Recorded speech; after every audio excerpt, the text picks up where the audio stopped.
திருப்பதி வெங்கடாசலபதி என்ற பெயரை கேட்டதும் உங்கள் மனதில் என்ன தோன்றுகிறது? செல்வம் தரும் கடவுள், நம் வேண்டுதல்களை நிறைவேற்றும் ஏழுமலையான், கலியுக வரதர் என்றெல்லாம் நமக்கு எண்ணம் வருகிறது. ஆனால் வெறும் தென்னிந்திய மக்களுக்கு மட்டுமல்ல, உலகெங்கும் உள்ள கோடிக்கணக்கான மக்களால் வணங்கப்படும் தெய்வம் திருப்பதி வெங்கடாசலபதி. ஏன் அவர் இவ்வளவு புகழ் பெற்றார் தெரியுமா? நாம் வேண்டியதை அவர் அருள்பவர் என்ற நம்பிக்கை நம்மிடையே ஆழமாக உண்டு. அதனால்தான் வாழ்நாளில் ஒரு முறையாவது திருப்பதிக்கு சென்று அவரை தரிசிக்க வேண்டும் என்று பலரும் ஆசைப்படுகிறார்கள். இப்படி பூமியில் கண்கண்ட தெய்வமாக இருக்கும் அவர் இந்த பூமியில் அவதரித்த கதை மிகவும் சுவாரஸ்யமானது. ஆகவே இதுவரை வாய்வழி கதையாக திருப்பதி வெங்கடாஜலபதியை பற்றி இருக்கின்ற கதைகளைத்தான் இந்த பதிவில் நீங்கள் தெரிந்து கொள்ளப் போகிறீர்கள்.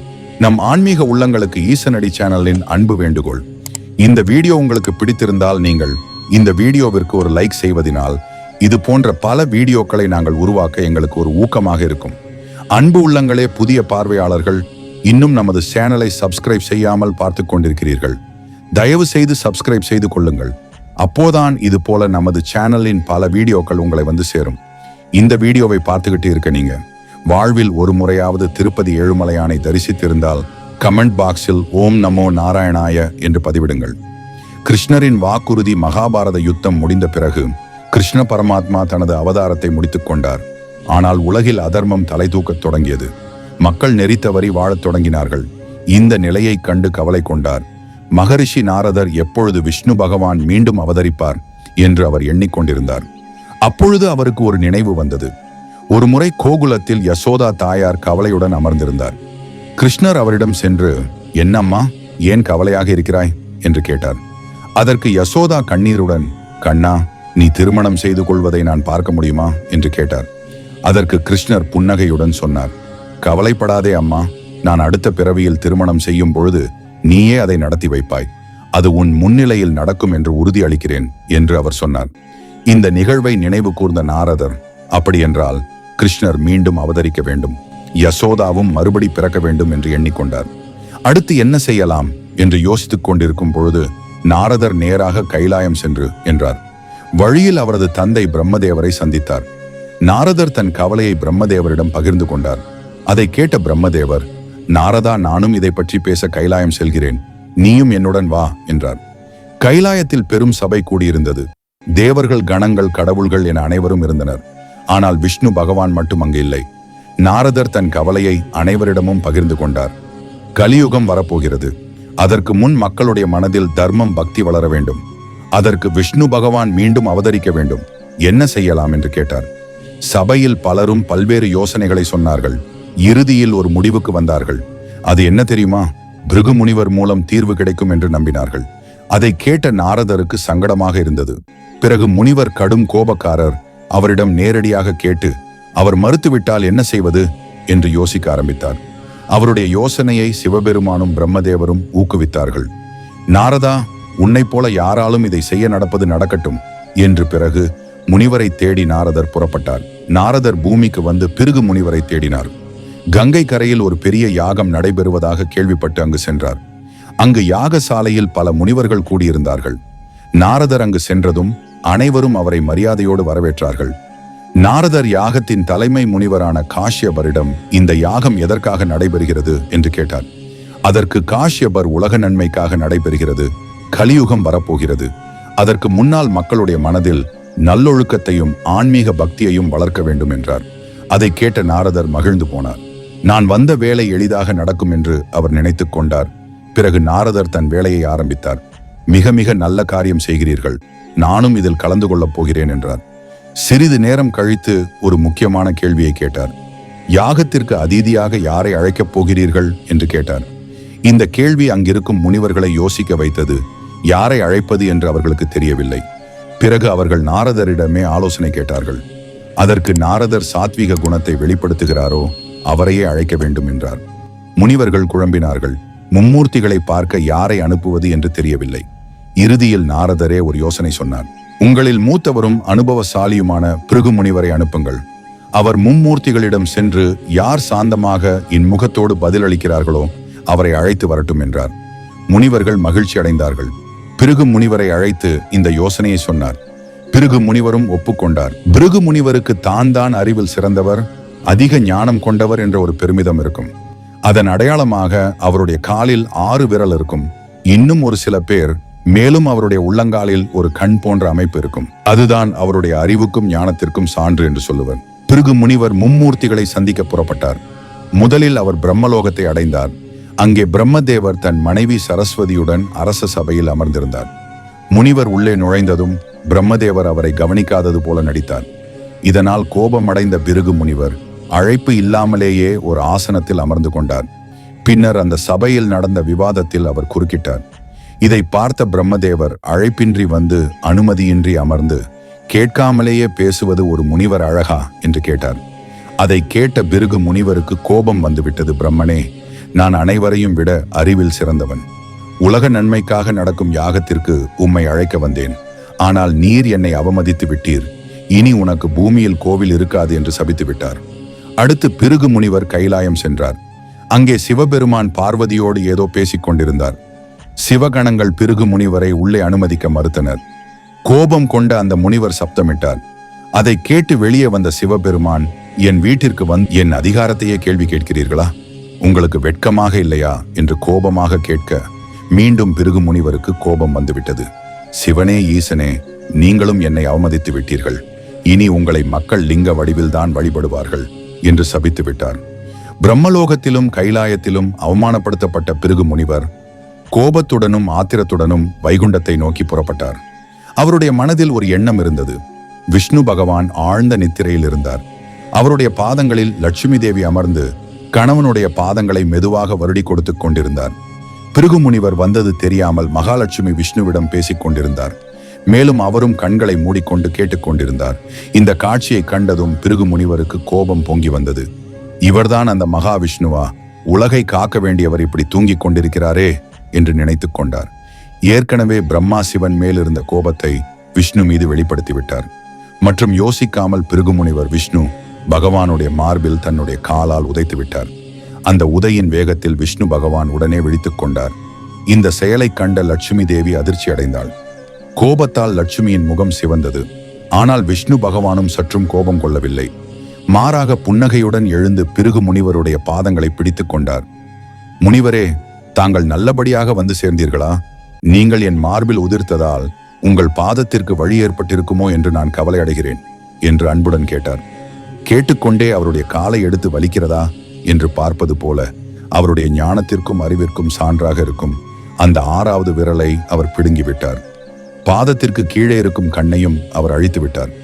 அதுவும் அந்த முனிவருக்கு தெரியாமல் அந்த கணத்தில் அந்த முனிவருக்கு இருந்த அந்த ஆணவம் செருக்கு அழிந்து விட்டது. அவருடைய மனதில் அன்பு குடிகொண்டு விட்டது. விஷ்ணுவின் அன்பான வார்த்தைகளும் பணிவான நடத்தையும் பெரும் தவறு செய்து விட்டேன். தங்களுடைய பெருந்தன்மையை உணர்ந்தேன். தாங்கள் உண்மையிலேயே மகாவிஷ்ணுதான் என்று கண்ணீரோடு வேண்டினார். அதற்கு விஷ்ணுவும் சிரித்துக்கொண்டே, முனிவரே, தாங்கள் எதற்காக இங்கு வந்தீர்கள்? என்ன உதவி வேண்டும் என்று கேட்டார். முனிவர் தான் வந்த நோக்கத்தை விளக்கி பூலோகத்தில் நடைபெறும் யாகத்திற்கு விஷ்ணு பகவானை அழைத்தார். விஷ்ணுவும் அந்த அழைப்பை ஏற்றுக்கொண்டார். வைகுண்டம் யாகசாலைக்கு திரும்பினார். ஆனால் அங்கிருந்த லட்சுமி தேவி கடும் கோபத்தில் இருந்தார். பிருகு முனிவர் விஷ்ணு பகவானுடைய மார்பில் உதைத்த சம்பவம் லட்சுமி தேவியின் மனதில் ஆழமான காயத்தை ஏற்படுத்தியது. தன் கணவன் இவ்வாறு அவமானப்படுத்தப்பட்டதை அவளால் தாங்க முடியவில்லை.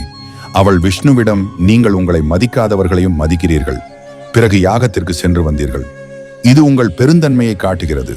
ஆனால் ஒரு பெண்ணான என் முன்னிலையில் என் அன்புக்குரிய உங்களை அவமானப்படுத்திய முனிவரை என்னிடம் மன்னிப்பு கேட்க சொல்லவில்லையே என்று லட்சுமி தேவி விஷ்ணு பகவானிடம் தனது ஆத்திரத்தை வெளிப்படுத்தினாள். பிறகு நான் இனி உங்களுடன் வாழ விரும்பவில்லை என்று கூறி கோபத்துடன் வைகுண்டத்தை விட்டு வெளியேறினாள் லட்சுமி. அதை கேட்ட விஷ்ணு பகவான் அதிர்ச்சி அடைந்தார். தனது அன்பு மனைவி இவ்வாறு கோபம் கொண்டு செல்வார் என்று அவர் எதிர்பார்க்கவில்லை. லட்சுமி சென்றதும் வைகுண்டம் முழுவதும் அழகையும் வளத்தையும் இழந்துவிட்டது. விஷ்ணு பகவான் பூலோகத்திற்கு வந்தார். அதே சமயத்தில் லட்சுமி பத்மாவதி அவதாரமும் பூலோகத்தில் எடுக்க வேண்டியிருந்தது. அந்த கதையையும் நீங்கள் தெரிந்து கொள்ள வேண்டும். ராமாயண காலத்தில் இராவணனிடமிருந்து சீதையை காப்பாற்ற அக்னி பகவான் ஒரு மாய சீதையை உருவாக்கினார். இந்த மாயா சீதை வேதவதி என்ற பெயரில் அறியப்பட்டாள். வேதவதியும் லட்சுமியின் ஒரு அம்சமே. ராமர் இலங்கையில் இராவணனை வென்று சீதையை மீட்ட பின் அக்னி பிரவேசம் நடந்தது. அப்பொழுது உண்மையான சீதையும் மாயா சீதையான வேதவதியும் அக்னியிலிருந்து வெளிவந்தனர். வேதவதி ராமரை மணக்க விரும்பினாள். ஆனால் ராமர் அந்த அவதாரத்தில் ஏகபத்தினி விரதம் இருந்ததால் அது முடியவில்லை. எனவே ராமர் வேதவதிக்கு வேறு அவதாரத்தில் அவளை மணந்து கொள்வதாக ஒரு வரம் அளித்தார். இந்த வரத்தின்படி வேதவதி பத்மாவதியாக அவதரிக்க வேண்டியிருந்தது. ஆனால் யாருக்கு மகளாக அவர் பிறக்க வேண்டும்? அதற்கும் ஒரு கதை இருக்கிறது. முன்னொரு காலத்தில் ஒரு சோழ மன்னன் இருந்தான். அவன் விஷ்ணு பகவானுடைய சாபத்தால் சில காலம் பிசாசாக இருந்து பின்னர் மீண்டும் மனித உருவில் ஆகாசராஜனாக பிறந்தான். இந்த ஆகாசராஜன் தான் லட்சுமி தேவிக்கு தந்தையாக தேர்ந்தெடுக்கப்பட்டான். ஆகாசராஜன் ஆண்ட நாடு இப்பொழுது திருப்பதி என்று அழைக்கப்படும் இடத்தின் அருகில் இருந்தது. அவன் மிகுந்த பக்தியுடன் ஆட்சி செய்து வந்தான். ஆனால் அவனுக்கு குழந்தை இல்லாததால் மிகுந்த வருத்தத்தில் இருந்தான். ஒரு நாள் ஆகாசராஜன் புத்திர பாக்கியம் வேண்டி ஒரு பெரிய யாகம் செய்தான். யாக முடிவில் அவன் ஒரு விவசாய நிலத்தில் கலப்பையால் உழத் தொடங்கினான். அப்பொழுது அவனுக்கு ஒரு அதிசயம் காத்திருந்தது. நிலத்தை உழும் பொழுது கலப்பை எதிலோ இடித்தது. ஆகாசராஜன் அந்த இடத்தை தோண்டி பார்த்தான். அங்கே ஒரு பெட்டி புதைந்திருந்தது. அதை திறந்து பார்த்த பொழுது அதில் ஒரு அழகிய பெண் குழந்தை இருந்தது. குழந்தை பத்மாசனத்தில் அமர்ந்து சிரித்துக் கொண்டிருந்தது. அதன் முகத்தில் லக்ஷ்மியின் அம்சம் தெரிந்தது. ஆகாசராஜனுடைய மகிழ்ச்சிக்கு அளவே இல்லை. அரச குரு அந்த குழந்தையை பார்த்து, மன்னா, இது சாதாரண குழந்தை அல்ல, இது சரித்திரம் படைக்க வந்த தெய்வீக குழந்தை. முன்பு ஜனகர் சீதையை கண்டெடுத்தது போல நீங்கள் இந்த குழந்தையை கண்டெடுத்துள்ளீர்கள். அந்த குழந்தையை மகிழ்வோடு எடுத்துச் சென்றான். அவன் மனைவியிடம் கொடுத்து, இவள்தான் நம் மகள், இவளை நன்கு வளர்ப்போம் என்றான். குழந்தை பத்மாசனத்தில் இருந்ததால் அதற்கு பத்மாவதி என்று பெயர் சூட்டினார். இந்த பத்மாவதி தான் லட்சுமி தேவியின் அவதாரம். இருந்தாலும் அவளுக்கு தன்னுடைய முந்தைய பிறவிகளில் நினைவு இல்லை. பத்மாவதி நாளடைவில் அழகிலும் குணத்திலும் சிறந்து விளங்கினாள். இவ்வாறு மகாலட்சுமியின் இரு அம்சங்களான உண்மையான லட்சுமியும் வேதவதியின் அவதாரமான பத்மாவதியும் இருந்தார்கள். இப்பொழுது விஷ்ணு பகவானுடைய நிலைமையை பார்க்க வேண்டும். அவர் காடுகள், மலைகள், நதிகள் என எல்லா இடங்களில் லக்ஷ்மி லட்சுமி என்று அழைத்துக் கொண்டே அலைந்தார். ஆனால் அவருக்கு பதில் இல்லை. கடைசியாக அவர் ஒரு சோழ மன்னனுடைய நாட்டுக்கு வந்தார். அங்கே ஒரு பள்ளத்தாக்கில் அமர்ந்து சோர்வடைந்து தூங்கிவிட்டார். அவர் மீது கரையான் புற்று வளர்ந்தது. ஆனால் அவர் வாயிலிருந்து லக்ஷ்மி லட்சுமி என்ற முனகல் மட்டும் கேட்டுக்கொண்டே இருந்தது. இந்த நிலையில் நாரத முனிவர் அவரை கண்டுபிடித்தார். விஷ்ணுவின் நிலையை கண்டு வருந்திய நாரதருக்கு லட்சுமி தேவி தவம் செய்து கொண்டிருந்தார். நாரதர் விஷ்ணுவிடம், பிரபு, நீங்கள் இப்பொழுது புதிய அவதாரம் எடுக்க வேண்டும். அப்பொழுதுதான் லட்சுமியுடன் மீண்டும் இணைய முடியும் என்று அறிவுரை கூறினார். அதை கேட்ட விஷ்ணுவும் ஒரு முடிவை எடுத்தார். ஆக நாரதர் எண்ணியது போல, அவர் கலகத்தை உருவாக்கியது போல மீண்டும் விஷ்ணு பகவான் ஒரு அவதாரத்தை எடுக்க முடிவு செய்தார். வகுலாதேவி என்ற பெண்ணின் மகனாக ஸ்ரீனிவாசர் என்ற பெயரில் அவதரித்தார் விஷ்ணு பகவான். அவர் ஒரு வேடனாக வாழ்ந்து வந்தார். இந்த வகுலாதேவி தான் அவருடைய முந்தைய பிறவியில் கிருஷ்ணருடைய தாயாக யசோதையாக இருந்தவர். வளர்ந்த இளைஞனான பிறகு, அம்மா, நான் தான் கிருஷ்ணன், இப்பொழுது ஸ்ரீனிவாசனாக அவதரித்துள்ளேன் என்று சொல்ல அதை கேட்டதும் வகுலாதேவிக்கு பழைய ஞாபகங்கள், சென்ற பிறவியின் ஞாபகங்கள் வந்தன. தன் மகனை அணைத்துக் கொண்டு கண்ணீர் வடித்தாள். ஸ்ரீனிவாசன் அவரிடம் தனது நோக்கத்தை விளக்கினார். லட்சுமியை தேடி வந்திருப்பதாகவும் அவளை மணந்து கொள்ள வேண்டும் என்றும் கூறினார். ஆனால் இது ரகசியமாக இருக்க வேண்டும் எனவும் கேட்டுக்கொண்டார். வகுலாதேவியும் அதற்கு ஒப்புக்கொண்டார். இவ்வாறு விஷ்ணு பகவான் ஸ்ரீனிவாசனாக பூமியில் அவதரித்தார். வகுலாதேவியின் மகனாக ஸ்ரீனிவாசன் வாழ்ந்து வந்தார். ஒரு நாள் அவர் வேட்டைக்கு சென்றார். அப்பொழுது ஒரு பெரிய யானைக்கு மதம் பிடித்தது. அதனிடமிருந்து மக்களை காப்பாற்ற அதை துரத்தினார். அந்த யானை ஓடி ஆகாசரா ராஜனுடைய அரண்மனை தோட்டத்திற்குள் நுழைந்தது. ஸ்ரீனிவாசன் யானையை பின்தொடர்ந்து அரண்மனை தோட்டத்திற்குள் சென்றார். அங்கே ஒரு பழைய தடாகத்தை கண்டார். வேட்டையாடி களத்திருந்த அவர் அந்த தடாகத்தில் தண்ணீர் அருந்தி அருகில் இருந்த மரத்தடியில் ஓய்வெடுத்தார். சிறிது நேரம் கழித்து இளவரசி பத்மாவதி தன் தோழிகளுடன் அந்த தோட்டத்திற்கு வந்தார். அவர் ஸ்ரீனிவாசரை கண்டதும் ஆச்சரியமடைந்தாள். நீங்கள் யார், இங்கு எப்படி வந்தீர்கள் என்று கேள்வி கேட்க ஸ்ரீனிவாசன் தன்னை அறிமுகப்படுத்திக் கொண்டார். நான் அருகில் உள்ள காட்டில் வசிக்கும் வேடன் மதம் பிடித்த யானையை துரத்தி கொண்டு வரும்பொழுது இங்கு வந்துவிட்டேன் என்றார். பத்மாவதியின் அழகை கண்டு மயங்கி போனார். பிறகு ஸ்ரீனிவாசன், உங்களை போன்ற ஒரு அழகிய பெண்ணை நான் இதுவரை பார்த்ததில்லை, என்னை மணந்து கொள்வீர்களா என்று அவர் கேட்க அதை கேட்ட பத்மாவதி கோபமடைந்தாள். நீங்கள் ஒரு வேடன், நான் ஒரு இளவரசி, எப்படி உங்களை மணப்பேன்? உடனே இங்கிருந்து வெளியேறுங்கள் என்று கூறி தன் காவலாளர்களை அழைத்தாள். காவலாளர்கள் வந்து ஸ்ரீனிவாசனை அடித்து விரட்டினர். காயமடைந்த நிலையில் அவர் வகுலாதேவியின் வீட்டிற்கு திரும்பினார். நடந்தவற்றை வகுலாதேவிடம் சொன்னார். வகுலாதேவி ஸ்ரீனிவாசனுக்கு ஆறுதல் சொன்னார். மகனே, நீ ஒரு வேடனாக இருக்கும் பொழுது அரச குலத்து பெண்ணை எப்படி மணப்பாய்? உன் ஆசையை விட்டுவிடு என்றாள். ஆனால் ஸ்ரீனிவாசனும், தாயே, நான் பத்மாவதியை மணந்தே தீருவேன், அதற்கான வழியை ஏதாவது செய்ய வேண்டும் என்று கூறினார். இவ்வாறு ஸ்ரீனிவாசன் பத்மாவதியை சந்தித்து அவள் மீது காதல் கொண்டார்.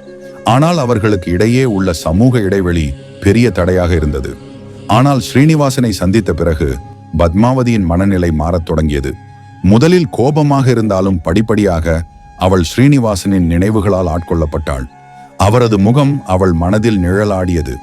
அவரை அவமானப்படுத்தியதற்காக வருத்தமும் அடைந்தாள். இதனால் பத்மாவதி சரியாக உண்ணவில்லை, உறங்கவில்லை, முன்பு போல் மகிழ்ச்சியாக இல்லை. தினமும் அரண்மனை தோட்டத்திற்கு சென்று ஸ்ரீனிவாசனை சந்தித்த இடத்தில் நின்று கொண்டு கண்ணீர் விட்டாள். இந்த மாற்றத்தை பத்மாவதியின் பெற்றோர்கள் கவனித்தார்கள். அவர்கள் கவலை அடைந்து என்ன ஆனது என்று கேட்டார்கள். ஆனால் பத்மாவதி எதுவுமே கூறவில்லை. இதற்கிடையில் ஸ்ரீனிவாசன் பத்மாவதியை மணக்க வேண்டும் என்ற எண்ணத்தில் உறுதியாக இருந்தார். அவர் வகுலாதேவியிடம், தாயே, நாம் ஏதாவது செய்ய வேண்டும், பத்மாவதியை நான் மணந்தே தீர்வேன் என்றார். வகுலாதேவி சிந்திக்க ஆரம்பித்தார். பிறகு ஒரு யோசனை சொன்னார். மகனே, நான் ஒரு குரத்தியாக வேடமிட்டு அரண்மனைக்கு செல்கிறேன். அங்கு பத்மாவதிக்கு குறி சொல்லி உன்னை பற்றி சொல்கிறேன். அவள் மனம் மாறினால் பிறகு நான் அரசரிடம் சென்று உனக்காக பெண் கேட்பேன் என்றார் ஸ்ரீனிவாசன்.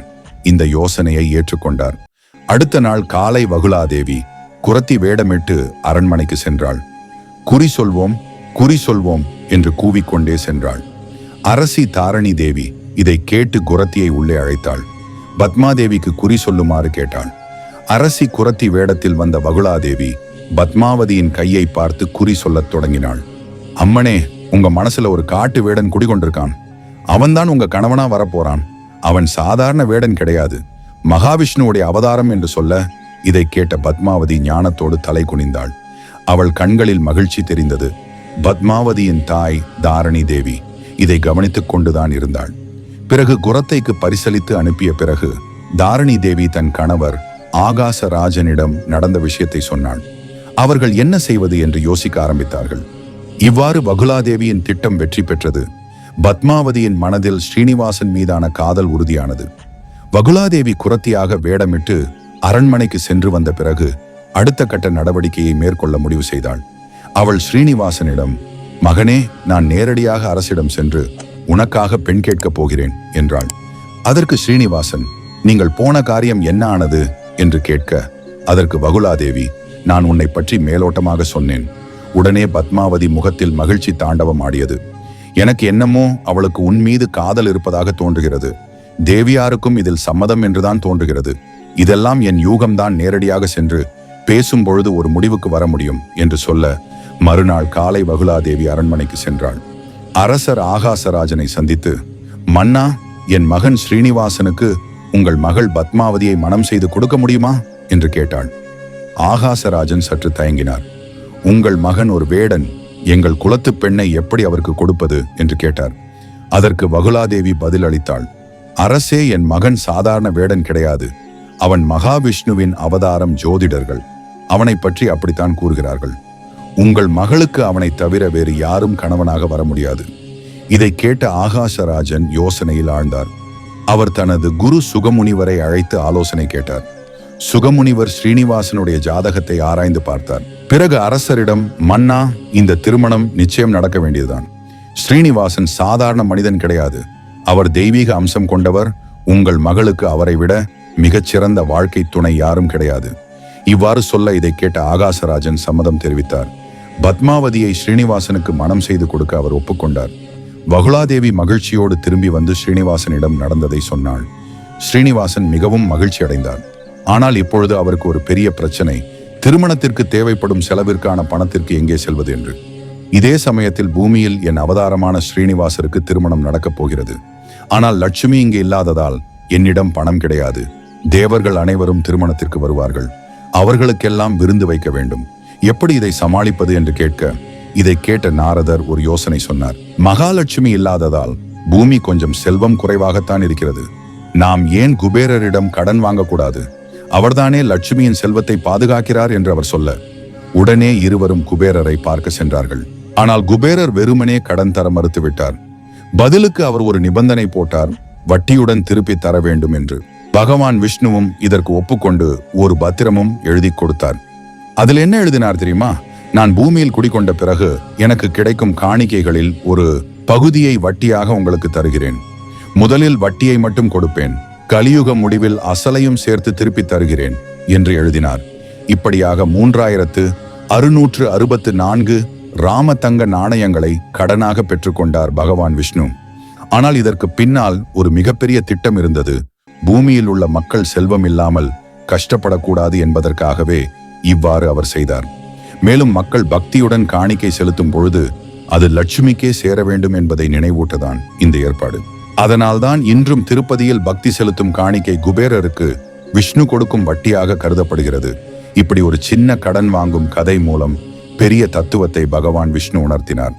நம்முடைய பக்தியும் அன்பும் தான் கடவுளுக்கு நாம் செலுத்தும் வட்டி என்பதை இந்த கதையின் வழியாக நீங்கள் புரிந்து கொள்ள வேண்டும். குபேரிடமிருந்து கடன் பெற்றதும் பகவான் ஸ்ரீனிவாசர் திருமண ஏற்பாடுகளை துவங்கினார். முதலில் அவர் தன் மூத்த சகோதரர் கோவிந்தராஜனை அழைத்து விருந்தினர்களுக்கான தங்கும் வசதி மற்றும் உணவு ஏற்பாடுகளை செய்யுமாறு கேட்டுக்கொண்டார். கோவிந்தராஜரும் விஸ்வகர்மாவின் உதவியுடன் வைகுண்டத்திற்கு இணையான ஒரு அழகிய இடத்தை தற்போதைய திருப்பதி மலையில் உருவாக்கினார். அடுத்து கருட பகவானை அழைத்து யாரெல்லாம் திருமணத்திற்கு வர வேண்டும் என்பதை வகுலாதேவி மற்றும் நாரத முனிவருடன் ஆலோசித்தார். பின்னர் தனது பூத கணங்கள் மூலம் அழைப்பிதழ்களை அனுப்பினார். திருமண நாள் வந்தது. தேவலோகத்தில் இருந்தும் பூலோகத்தில் இருந்தும் அனைவரும் வந்திருந்தார்கள்.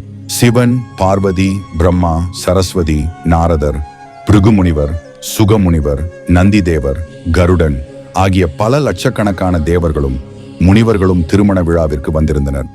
வசிஷ்ட முனிவர் புரோகிதராக இருந்து திருமணத்தை நடத்தினார். மங்கள வாத்தியங்கள் முழங்கின, ஆரத்தி எடுக்கப்பட்டது, பாத பூஜை நடந்தது. பின்னர் நல்ல நேரத்தில் பகவான் ஸ்ரீனிவாசர் பத்மாவதியின் கழுத்தில் திருமாங்கல்யத்தை கட்டினார். அந்த திருமாங்கல்யம் நவரத்தினங்கள், பவளம், கோமேதகம், வைடூரியம் போன்ற அரிய ரத்தினங்களால் அலங்கரிக்கப்பட்டிருந்தது. ஆனால் இங்கே ஒரு சுவாரஸ்யமான விஷயம் உள்ளது. லட்சுமி தேவி இந்த திருமணத்திற்கு வரவில்லை. ஏனென்றால் அவர் கொல்லாபுரத்தில் தவம் செய்து கொண்டிருந்தார். பத்மாவதி லட்சுமியின் ஒரு அம்சம் என்பதையும் லட்சுமி தேவிக்கு தெரியவில்லை. திருமணம் முடிந்ததும் பத்மாவதியின் தந்தையான ஆகாசராஜன் கண்களில் கண்ணீர் விட்டு மகளை பகவான் ஸ்ரீனிவாசனிடம் அனுப்பி வைத்தார். அப்பொழுதுதான் அனைவருக்கும் தெரிந்தது, இவர்கள் இருவரும் விஷ்ணு மற்றும் லட்சுமியின் அவதாரங்கள் எனும் உண்மை. திருமண விழா முடிந்து அவர்கள் புறப்பட்ட போது வழியில் அகஸ்திய முனிவர் அவர்களை சந்தித்தார். அவர் கூறினார், திருமணமான புதிதில் 6 மாதங்கள் வரை மலையை ஏறக்கூடாது என்பது சாஸ்திர விதி. ஆகவே நீங்கள் என் ஆசிரமத்தில் தங்குங்கள். ஸ்ரீனிவாசரும் பத்மாவதியும் அகஸ்தியருடைய ஆசிரமத்தில் தங்கி அங்கிருந்தபடியே தங்கள் புதிய வாழ்க்கையை தொடங்கினார்கள். இப்படியாக பூமியிலும் தேவலோகத்திலும் கோலாகலமாக நடந்தது பகவான் ஸ்ரீனிவாசர் மற்றும் பத்மாவதியின் திருமணம். இப்படி இருக்கும்போது ஸ்ரீனிவாசரும் பத்மாவதியும் அகஸ்தியருடைய ஆசிரமத்தில் தங்கியிருந்த போது ஒரு நாள் அவர்களுக்கு கண்ணீரை வரவழைக்கும் ஒரு செய்தி வந்தது. பத்மாவதியின் தந்தையான ஆகாசராஜனின் உடல்நிலை மிகவும் மோசமாக இருந்தது. அவர் இருவரையும் உடனே வரச் சொல்லி அனுப்பிய செய்தி வந்தது. உடனே இருவரும் அரண்மனைக்கு சென்றனர். அங்கு ஆகாசராஜன் படுக்கையில் சோர்ந்த நிலையில் இருந்தார். அவர் பகவான் ஸ்ரீனிவாசரின் கையை பிடித்து நெகிழ்ச்சியுடன் கூறினார், மகனே, நான் இப்போது இந்த உலகத்தை விட்டு செல்லப் போகிறேன். என் பெண் இந்த ராஜ்யத்தை நீர் முறையாக ஆள ஏற்பாடு செய்ய வேண்டும். என் மகன் வசுதானனும் அவன் தம்பி தொண்டைமான் ஆகிய இருவரும் ஒற்றுமையாக இருந்து நாட்டை ஆள வேண்டும். இவ்வாறு கூறிய பின்பு ஆகாசராஜன் இறந்தார். அரண்மனை முழுவதும் துக்கம் சூழ்ந்தது.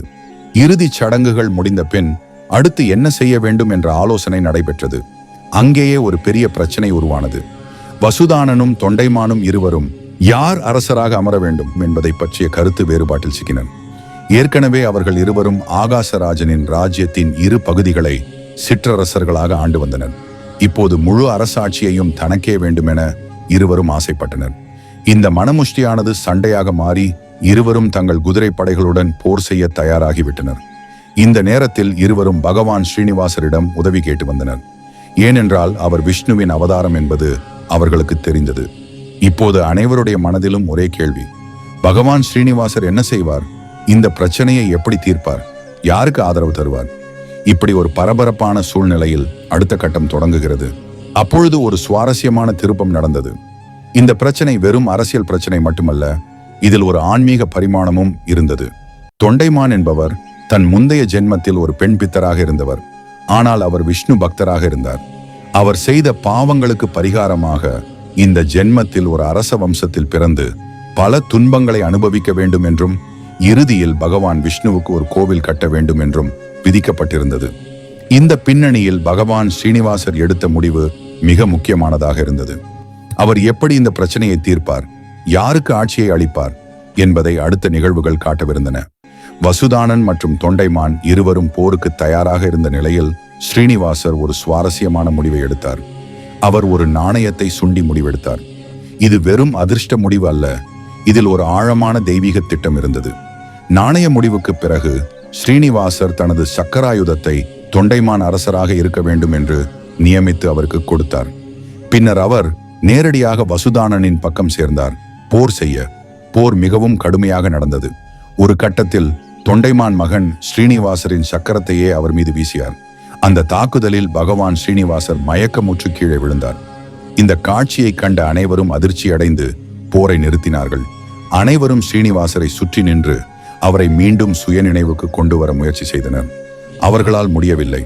சிறிது நேரத்தில் ஸ்ரீனிவாசர் கண் விழித்தார். அப்போது அனைவரும் அவரிடம் மன்னிப்பு கேட்டார்கள். தாங்கள் செய்த தவறுக்கு வருந்துவதாகவும் இனிமேல் அவர் சொல்வதற்கேற்ப நடப்பதாகவும் உறுதி கூறினார்கள். இந்த சூழ்நிலையை ஸ்ரீனிவாசர் மிகவும் புத்திசாலித்தனமாக கையாண்டார். அவர் ராஜ்யத்தை இரண்டாக பிரித்தார். ஒரு பாதியை தொண்டைமான் அரசராகவும் மற்றொரு பாதியை வசுதானன் அரசராகவும் நியமித்தார். இருவரும் மகிழ்ச்சியுடன் இதை ஏற்றுக்கொண்டனர்.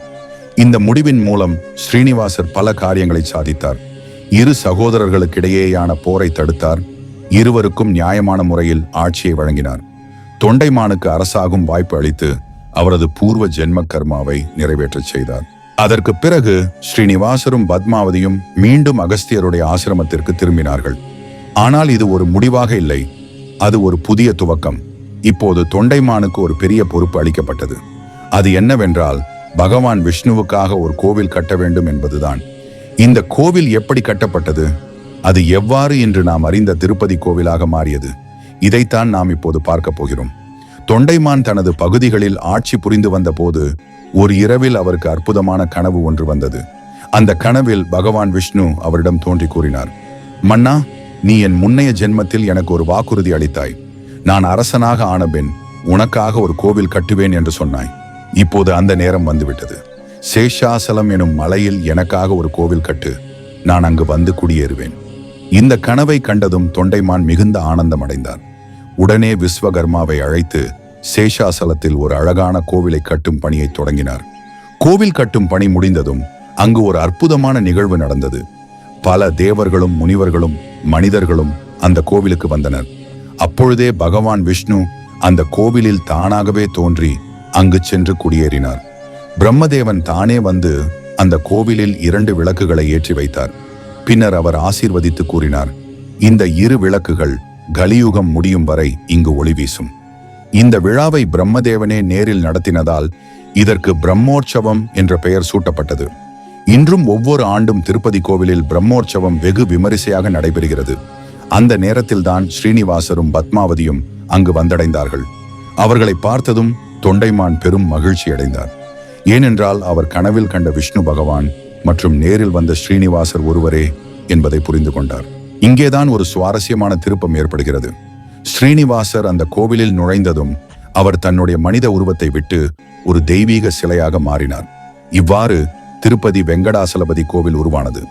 இன்று கூட லட்சக்கணக்கான பக்தர்கள் அந்த கோவிலுக்கு சென்று பகவான் வெங்கடேச பெருமாளை மனமாற வணங்குகிறார்கள். இதைத் தொடர்ந்து இன்னும் சில முக்கியமான நிகழ்வுகள் நடைபெறவிருக்கின்றன. ஸ்ரீனிவாசர் கோவிலில் சிலையாக அமர்ந்த பிறகு மகரிஷி நாரதர் ஒரு முக்கியமான பணி மேற்கொண்டார். அவர் கொல்லாபுரத்தில் தவம் இருக்கும் லட்சுமி தேவியை தேடி சென்றார். தவம் முடிந்து வெளியே வந்த லட்சுமி நாரதரை பார்த்ததும் வியப்புடன் கேட்டாள், நாரதரே, இங்கே எப்படி, ஏன் வந்தீர்கள்? அதற்கு நாரதர் சொன்னார், அம்மா, நான் ஒரு சோகமான செய்தியோடு வந்திருக்கிறேன். உங்கள் கணவர் சேஷாசலத்தில் பத்மாவதி என்ற பெண்ணை மணந்து அவளோடு வாழ்கிறார். ஆனால் நீங்கள் இங்கே தவமாடிக் கொண்டிருக்கிறீர்கள். இது எப்படி ஒரு நியாயம்? இதை கேட்டதும் லட்சுமிக்கு கோபம் வந்தது. என்ன, என் கணவர் வேறொரு பெண்ணை மணந்து விட்டாரா?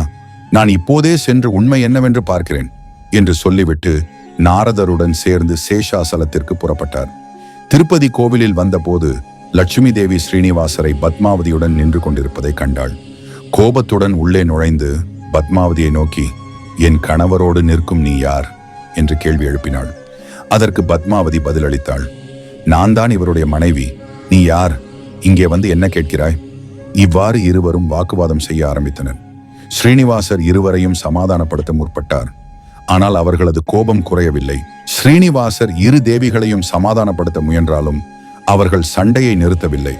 அப்போது திடீரென்று ஒரு அதிசயம் நடந்தது. ஸ்ரீனிவாசர் மீண்டும் ஒரு கல் சிலையாக மாறிவிட்டார். இதை கண்ட லக்ஷ்மி தேவியும் பத்மாவதியும் அதிர்ச்சியடைந்தனர். அவர்கள் தங்கள் வாதத்தை கைவிட்டு அந்த சிலையை அணைத்துக் கொண்டு கண்ணீர் விட்டனர். அப்பொழுது அந்த சிலையிலிருந்து ஒரு தெய்வீக குரல் கேட்டது. இது பகவான் ஸ்ரீனிவாசரின் குரல். லக்ஷ்மி, பத்மாவதி, பத்மாவதி, நீ லக்ஷ்மி தேவியின் மாய உருவமே. பல அவதாரங்களில் நீயும் ஒன்று. நீங்கள் இருவரும் ஒரே ஆன்மாக்கள்.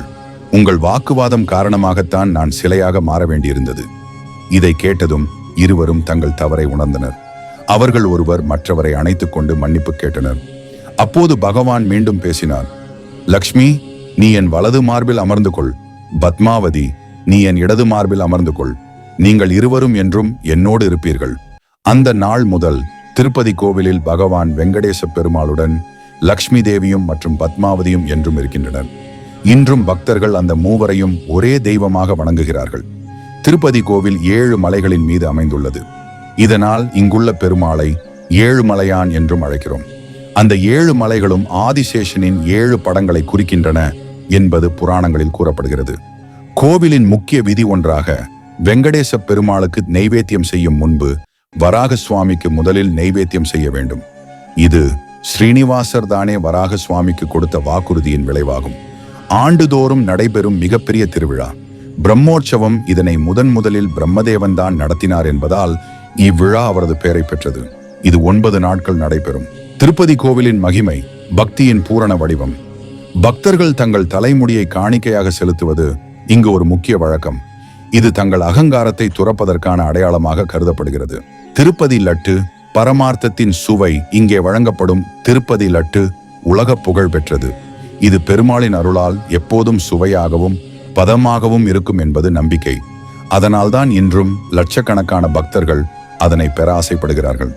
உண்டியின் அதிசயம். திருப்பதியில் உள்ள உண்டி தானப்பெட்டி உலகின் மிகப்பெரிய கோவில் உண்டிகளில் ஒன்றாக கருதப்படுகிறது. பக்தர்கள் அந்த உண்டியில் இடும் காணிக்கை ஸ்ரீனிவாசர் குபேரனிடமிருந்து பெற்ற கடனுக்கான வட்டி என பார்வையிடப்படுகிறது. வியாபாரத்தில் பகவானை பங்காளியாக சேர்ப்பது இங்கே ஒரு ஆச்சரியமான மரபு உள்ளது. பலர் ஸ்ரீனிவாசரை தங்கள் வியாபாரத்தில் ஒரு பங்காளியாக சேர்த்துக் கொள்கிறார்கள். அவர்களுக்கு வரும் லாபத்தில் ஒரு பங்கை, இது உன்னுடைய பங்கு பெருமாளே என்று காணிக்கையாக செலுத்துகிறார்கள். இந்த நம்பிக்கையும் கடின உழைப்பும் சேரும்போது அவர்களுக்கு செல்வமும் சாந்தியும் வந்து சேர்கிறது. அந்த வருமானத்தின் ஒரு பகுதியை அவர்கள் மனமார்ந்து பகவானுக்கு அர்ப்பணிக்கிறார்கள். கலியுக கடன் பக்தியின் தொடர்ச்சி. ஐதீக கதையின்படி ஸ்ரீனிவாசர் குபேரனிடம் வாங்கிய கடனை கலியுகம் முடியும் வரை திருப்பி தர வேண்டும் என வாக்குறுதி அளித்தார். அதுவரை பக்தர்கள் காணிக்கையாக செலுத்தும் தொகைகள் அந்த கடனுக்கான தவணையாக கருதப்படுகிறது. இவ்வளவு சிறப்புகளும் மகிமைகளும் கொண்ட திருப்பதி கோவில் இன்றும் கோடிக்கணக்கான பக்தர்களை ஈர்த்து கொண்டுதான் இருக்கிறது. இந்த கதையை நீங்கள் கேட்டதன் மூலமாக உங்கள் மனதில் அமைதியும் இதயத்தில் அன்பும் வாழ்க்கையில் நல்ல மாற்றங்களும் ஏற்பட்டிருக்கும் என்று நம்புகிறேன். நம் ஆன்மீக உள்ளங்களுக்கு ஈசனடி சேனலின் அன்பு வேண்டுகோள். இந்த வீடியோ உங்களுக்கு பிடித்திருந்தால் நீங்கள் இந்த வீடியோவிற்கு ஒரு லைக் செய்வதினால் இது போன்ற பல வீடியோக்களை நாங்கள் உருவாக்க எங்களுக்கு ஒரு ஊக்கமாக இருக்கும். அன்பு உள்ளங்களே, புதிய பார்வையாளர்கள் இன்னும் நமது சேனலை சப்ஸ்கிரைப் செய்யாமல் பார்த்து கொண்டிருக்கிறீர்கள். தயவு செய்து சப்ஸ்கிரைப் செய்து கொள்ளுங்கள். அப்போதுதான் இது போல நமது சேனலின் பல வீடியோக்கள் உங்களை வந்து சேரும். இந்த வீடியோவை பார்த்துக்கிட்டு இருக்க நீங்க வாழ்வில் ஒரு முறையாவது திருப்பதி ஏழுமலையானை தரிசித்திருந்தால் கமெண்ட் பாக்ஸில் ஓம் நமோ நாராயணாய என்று பதிவிடுங்கள். நன்றி, வணக்கம்.